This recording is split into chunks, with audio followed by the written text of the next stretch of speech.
Hello, my name is Beverly, and during my marriage to Edward, I was the main financial provider in our household. Although Edward worked and contributed financially, his earnings were much lower than mine, so I ended up covering most of our expenses. I never really minded this arrangement because he was my partner, but I had to draw the line when his mother, Victoria, would ask for handouts. Victoria resented me. She couldn't stand the fact that I earned more than both her son and her husband.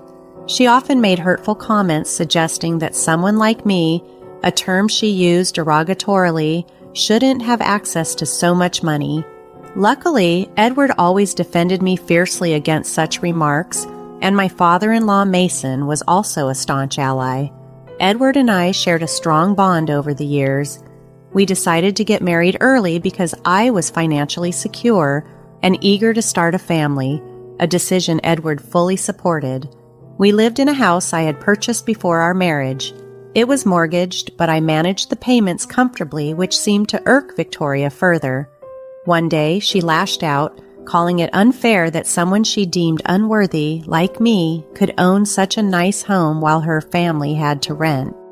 I must admit I am fortunate to own a beautiful home, but I didn't appreciate being called undeserving and unintelligent.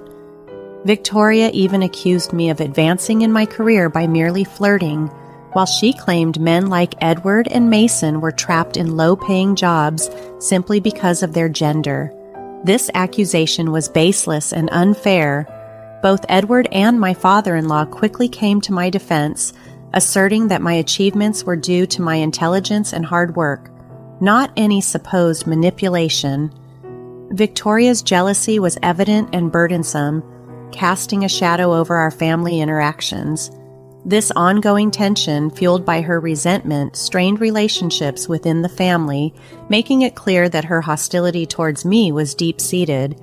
It was an aspect of my life with Edward that I found increasingly difficult to handle, highlighting the complex dynamics that money and success can introduce into family relationships.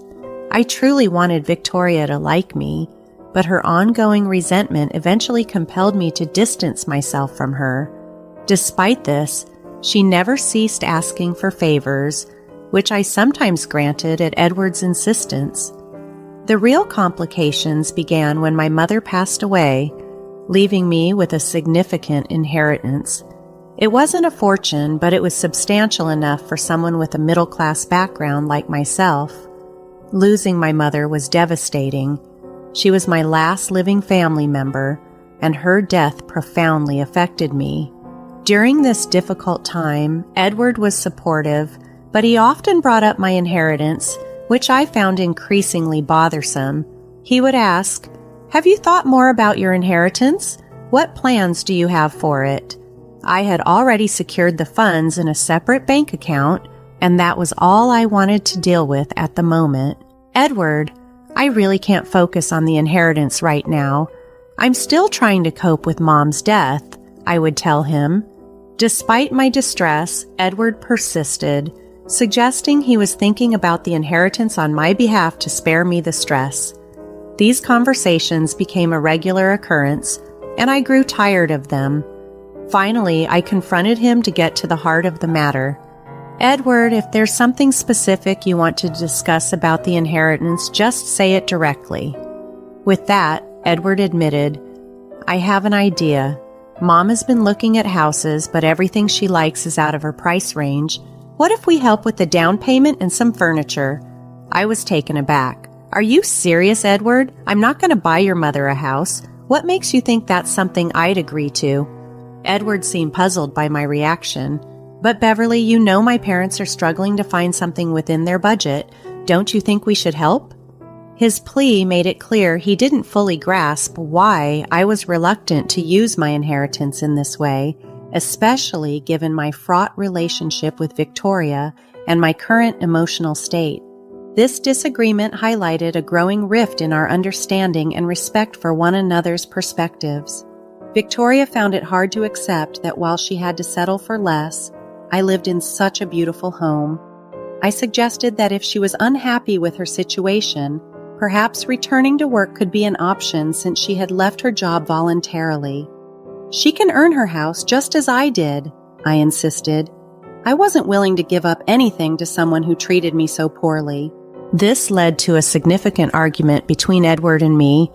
However, since the money was my inheritance, Edward had no choice but to back down. My funds were securely in a private account he couldn't access. It wasn't a matter of trust. I was simply devastated that during my period of mourning, he would pressure me to use my late mother's legacy to buy his mother a house. The idea seemed utterly absurd to me. After a while, the argument subsided, and Edward apologized for putting such pressure on me. He promised not to bring it up again, and I, perhaps naively, believed him. He kept to his word, and the issue seemed resolved, especially when Edward mentioned that Victoria had started working again, which meant they could start saving for a house on their own. I was relieved that the conflict was behind us. However, my sense of peace was shattered one night when I overheard Edward talking in his sleep, an occurrence that usually happened when he was stressed. I had grown adept at calming him during these moments, but nothing could have prepared me for what he muttered that night. "Mom, relax. The bimbo will never find out how we spent her inheritance. You're worrying for no reason. I've got it all under control." His mumbled words trailed off into unintelligibility. Hearing him say those things, I felt as if I was trapped in a surreal nightmare, questioning everything I believed about our relationship and his integrity. I needed to understand the situation, but Mason's initial response didn't alleviate my concerns. "Beverly, nothing shady is happening. The house construction is progressing well. Edward has been incredibly supportive, helping us financially. We're almost ready to close the deal." His words caught me off guard. "Wait, what? Edward has been helping you with the payments?" This was completely new to me. I had been under the impression that it was Victoria and Mason who were independently financing their new home. My confusion deepened, and as I processed this revelation, I saw a flicker of realization cross Mason's face. He sensed my shock and questioned, "You seem surprised that Edward is involved financially. Didn't you know?" I responded, still reeling. "No, Mason, I had no idea Edward was contributing. I thought it was just you and Victoria managing on your own." Mason looked as puzzled as I felt. "But Beverly, Edward has been making payments towards the down payment. We're close to finalizing everything." My world spun as I tried to piece everything together. "Mason, are you saying Victoria hasn't gone back to work? I was told she was contributing to the house expenses." Mason's response only added to the turmoil. "No, Beverly, Victoria hasn't returned to work. She's still at home. I don't understand. Where did you get that idea?" It was clear now. Edward had been feeding us both falsehoods.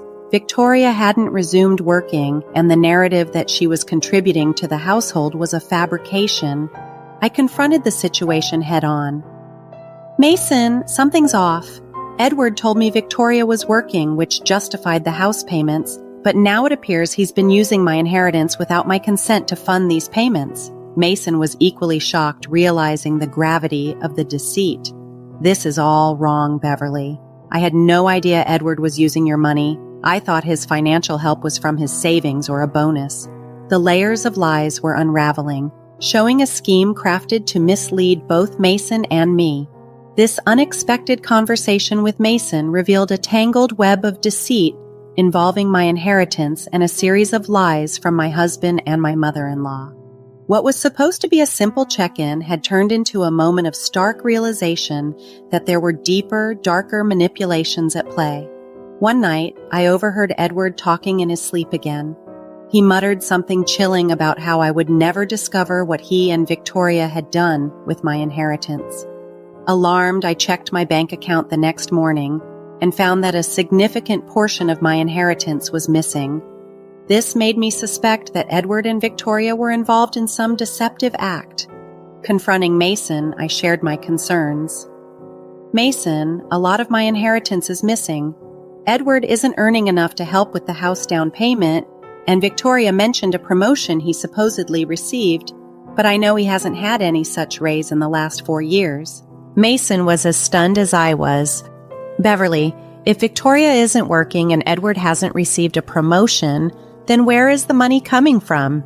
His question echoed my fears.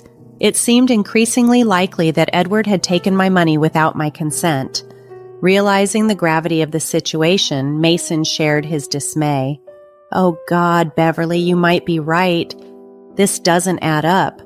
Determined to uncover the truth, I decided to investigate further. First, I need solid evidence that Edward and Victoria orchestrated this plan. I also need to find out how they accessed my private bank account. Mason supported my plan to dig deeper and promised to keep things quiet for now. He is a straightforward man who values living within his means and would not have supported this deception knowingly. Moreover, I discovered that Victoria had also deceived Mason about Edward's financial situation to prevent him from becoming suspicious. As I delved into the situation, I found out it wasn't just a simple case of misunderstanding, but a well-plotted scheme by Edward and Victoria. They had kept both Mason and me in the dark, exploiting us. My investigation revealed that they had indeed made withdrawals from the very bank account where I stored my inheritance. I hadn't set up alerts for transactions, which delayed my discovery of these withdrawals.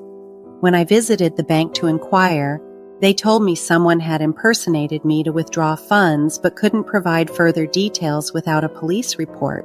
Given Victoria's similar appearance to mine, it wasn't hard to guess how they might have managed this without raising suspicion. I was furious and heartbroken, feeling betrayed by people I was supposed to trust. I confided everything to Mason, who was equally shocked and upset by the revelations.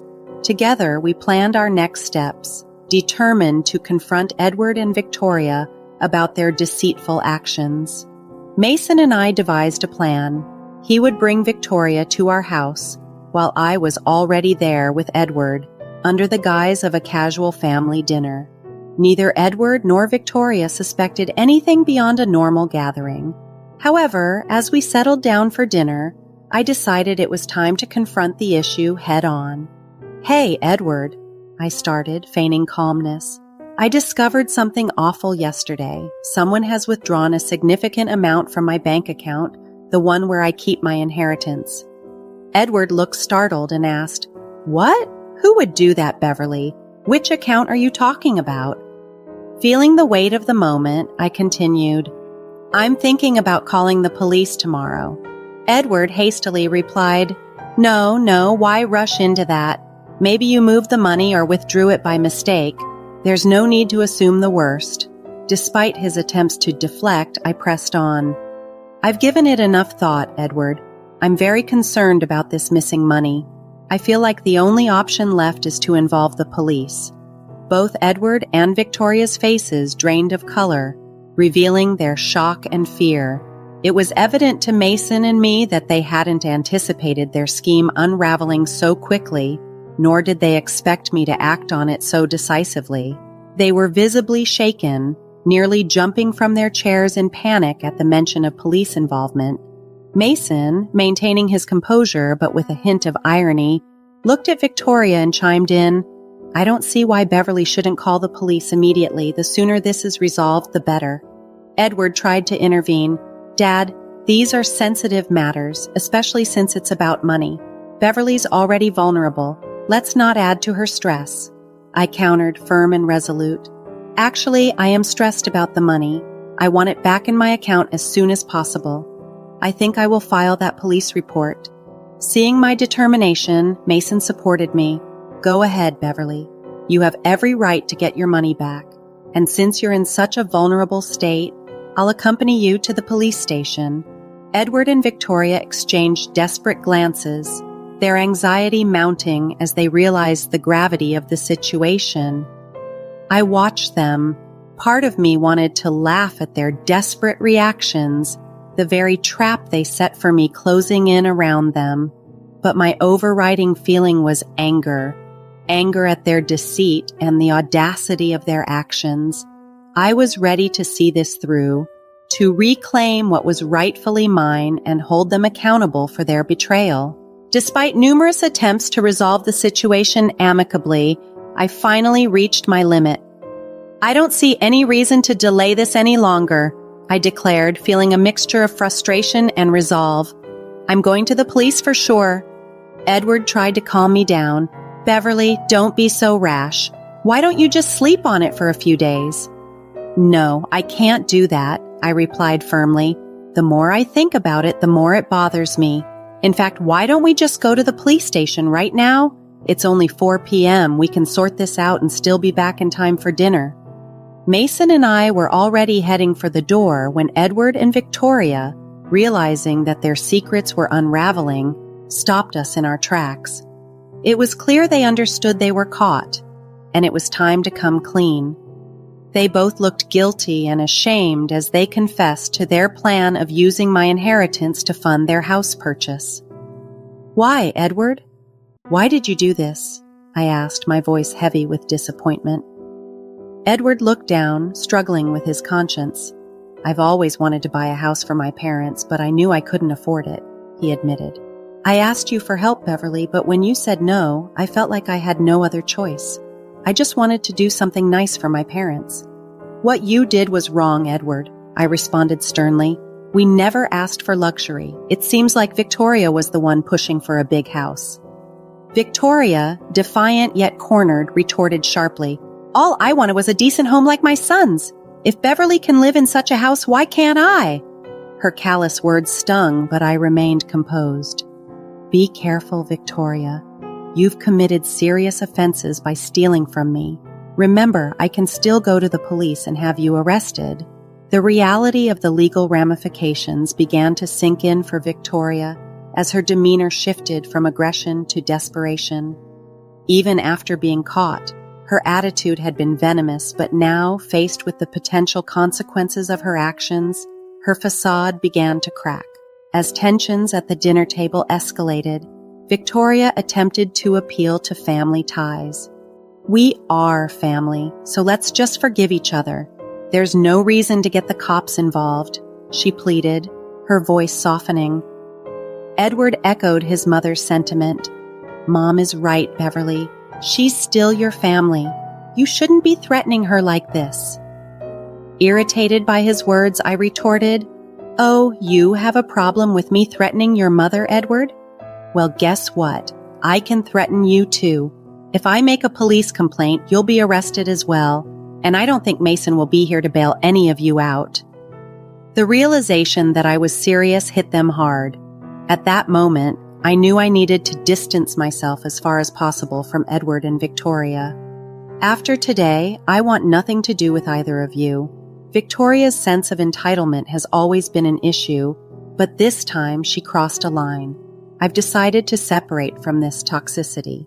Mason, sharing a look of resignation, agreed. "I guess we'll both be consulting divorce lawyers soon.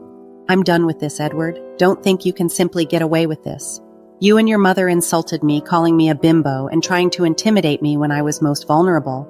Now you'll see what happens when you push me too far." The fear in Edward and Victoria's eyes was palpable.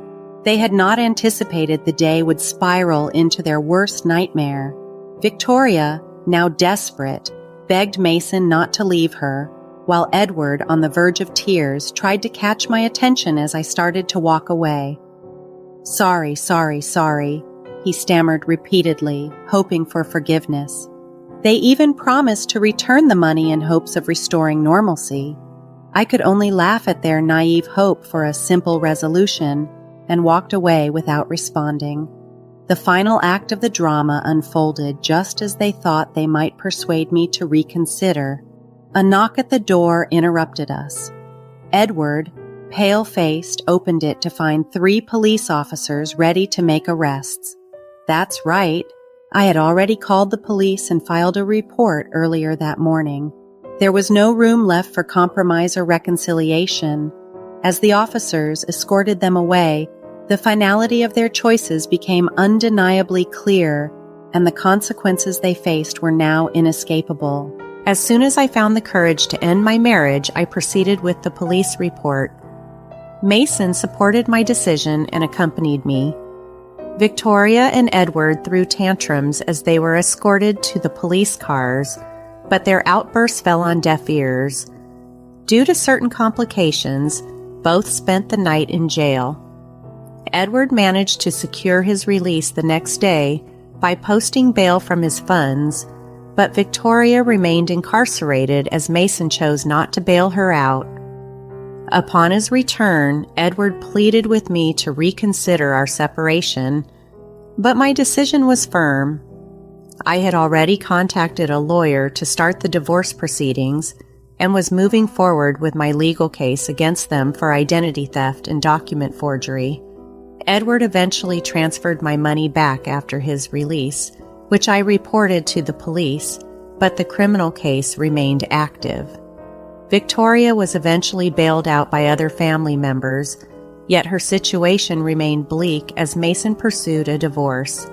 Living in a no-fault divorce state meant that both our divorces would likely be straightforward, focusing on irreconcilable differences without needing to prove fault.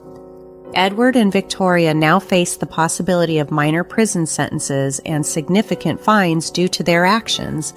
They find themselves isolated, with their marital partners choosing to leave them, and their relationship with each other has deteriorated to the point of silence. They blame each other for their downfall.